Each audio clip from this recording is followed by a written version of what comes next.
Hello and welcome to the fourth episode of Natural Living podcast, which is still called Natural Living because I didn't get any better ideas yet.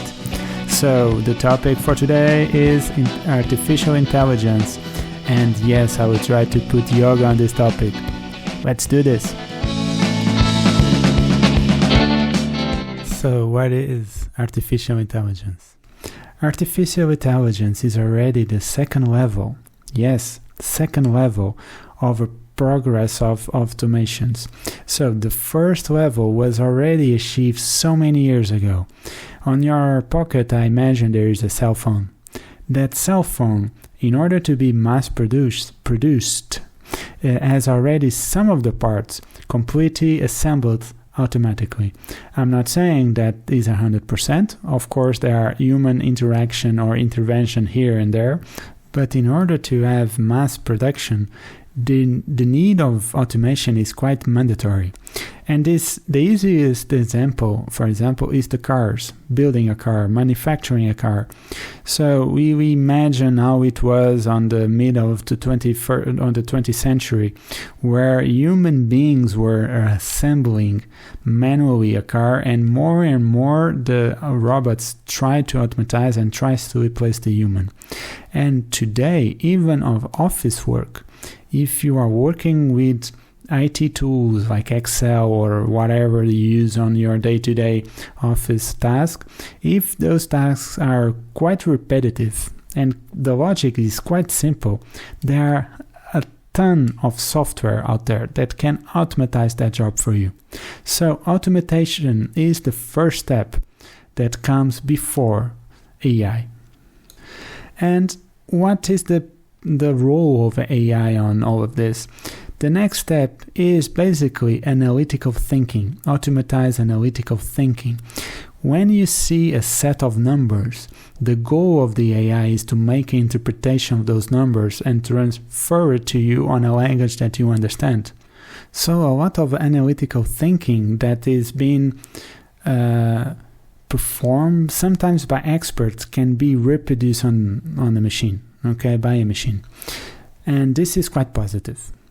So if you are like me, that is very enthusiastic of what kind of advantages it can be on the future, hey, you are part of the same team. If you are a bit afraid what will happen, this is not the first time that we see that technology is replacing human tasks on the labor market. This is not the first time that you see this. And actually, today is living on this planet the generation which is way more comfortable than ever on human history. So imagine how was life at the beginning of the past century and how it was life just 20-30 years after. This is huge. So the more technology that we are bringing into our lives, the better. So this is seen on history all over again. So there's no need to be afraid. This is simply an evolution of things. And one of the areas that can really be impacted on the AI, for example, is any area that needs analytical thinking. And some of those areas can even be improved by it, or humans can even improve their skills by it. Imagine the area of education. If we can manage to put AI to teach new skills to human beings, this can be highly advantageous. So imagine that you want to learn any skill whatsoever, and to get an expert on a given subject is really hard and sometimes really expensive to have. And technology, especially with AI, can transform societies in a way that anyone with little income, hopefully, can take advantage of a knowledge that typically is only accessible by the very few that actually can buy that knowledge. And for example, today, if you want to learn a new skill, is simply go to YouTube, right? But YouTube is one-way street. You see the videos, see how it's done, and you try to reproduce. So imagine if there is a way for the learning curve to be faster, if there's some kind of interaction that is an AI trying to teach you what is going wrong, what you are doing wrong, and trying to help you to improve. This is huge. But the topic here is not to discuss or try to define what is artificial intelligence. I'm trying to show you a bit of the advantages and a bit of the impacts that it will bring to the societies.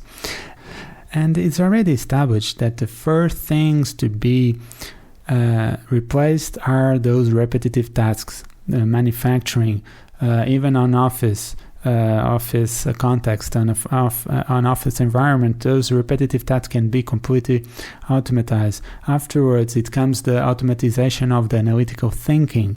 This will transform society in a way that a human being can have more free time, or can even have access to technologies or resources that typically is not accessible today because it's way too expensive for the person.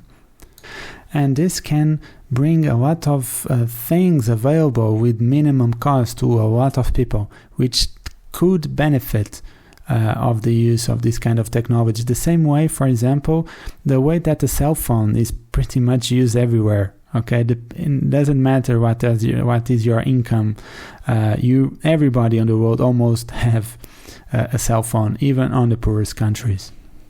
So, which are the next steps then, in terms of evolution of the human being, let's say?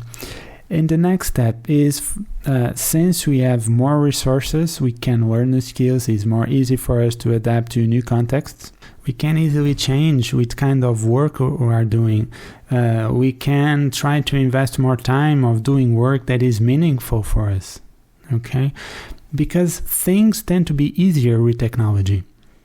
And the fact that you learn how to use these technologies is already a skill on its own. So in order to progress, the more and more you learn to use technologies to your benefit, the best. And there is a philosopher or a teacher in Portugal that is called Agostinho da Silva, that he said that human beings were born to be poets. By poet, it means to create something, to be available to create. Our nature is to create stuff. It can be poetry, it can be paintings, it can be music, it can be whatever, podcast. It can be whatever, okay? We are born to create things. So the use of the AI, the use of technologies like this can help us to get better and create more wonderful things into the world. Things that can help others, can inspire others. And today, most of us are working to receive an income. It's the only reason that we are working, most of us, right? And with the evolution of technology, it's more easier to change the paradigm in a sense that you can do the work for the benefit that work can do on others. This is the ultimate goal. This is actually one of the big aspects of Karma Yoga, in the sense that you are performing work to benefit others, basically. In the sense that in your perspective, most of us, okay, are doing work to earn money, right? But your work will benefit others, right? And what is the Karma Yoga entitles is a change of perception. That we are not doing the stuff that we are doing for our own benefit, but for the benefit of the others. And the more technology you bring into existence, it will be more easier for us to have availability, to have the mindset for helping others. Because if you are doing a creation, a piece of art, a book, or if you are writing, you want your book to be read by others. You want your book to be inspired, to inspire others, right? So if you love the things that you are doing, it's mostly not because you are earning money. It's because you like the process. You like the benefits that activity brings into the existence. This is the Karma Yoga, is the change of perception, that money is not a driver, it's the benefits, and you don't own the benefits. The benefits is to be used by the world, by the universe. Okay, but this is basically karma yoga. And this is not the link that I want to do with karma yoga and artificial intelligence. I want to try to show you a different perspective. The perspective is, with artificial intelligence, the analytical work will become easier, meaning you can have access to analytical work and you can learn from it, and you can have more time free from that analytical work. So you are already replacing boring, repetitive tasks that you don't need to do. After some interpretation, some analytical work, some mind work you don't need to do. So what is left? Right? That's the thing, to create. What is left is simply to create new things. You have the resources available to you, and imagine what you can do with it. And this can be anything from, design a game, to because your motivation is to bring joy to a group of friends or whatever, and you want them to play your game, for example. And this can be done by the technology that is available with resources that typically cost a lot of money to have. And with the progress of technology, the progress of AI, you can learn how to do those kind of stuff. You can use the technology of artificial intelligence to help you out on the process of several kind of tasks or products, building that product that you want to create. This can be highly advantageous for people that want simply to create stuff. And if you are a creator of sorts, you really understand the joy that comes from it. And honestly, even if AI is performing art, that art has no value, because just have an example of that painter that only designed or it painted rectangles and squares, right? What is the AI can do that, right? You can do that with a paint. But it's not the simplicity or how easy it is to build the painting, is what that painting entitles. And for that you need a human sentiment and a human feeling. You need to be able to look to a painting and make an interpretation, and the same interpretation can be so ambiguous that a person next to you can have a different interpretation of the same painting that you are analyzing, let's say, or enjoying. And even in music, yes, AI can build music. It is already acceptable that pop music has a specific set of things in order to become popular. The way that the music is structured is pretty much the same on the top hits, let's say. And it's not because AI can reproduce all those kind of things, but that piece of music has something that a machine can never put into, which is intent, feelings, the objective, what went through those lyrics, what make the person write those lyrics. And and it's always a human being that will provide value and will nurture the pieces of art. So it's perfectly normal that in the future anything creative done by an AI can be seen as an advantage how to teach, for example, but has no significance when compared with the piece made by a human being. And also because one of my objectives is to make the videos or the podcast with 50 minutes more or less, okay, so maximum 20. I would just want to close with the final topic, the final item of this scenario.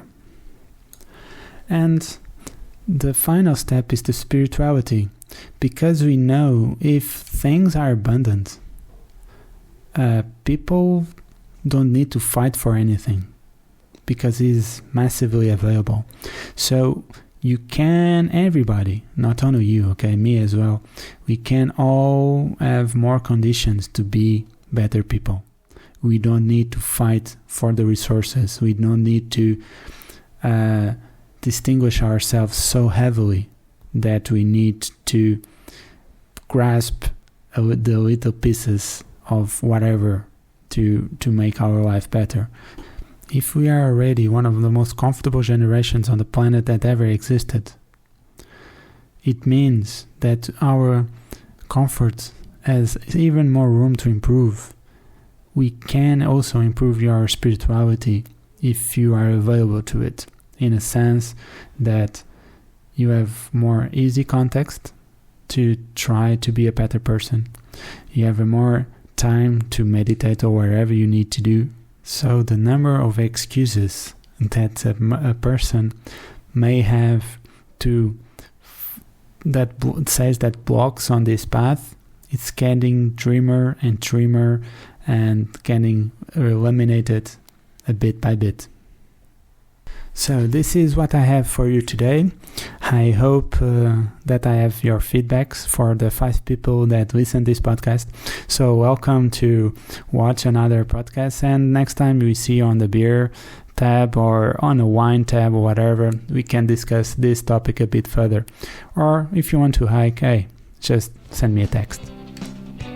So enjoy your day, enjoy your life, and mostly have fun.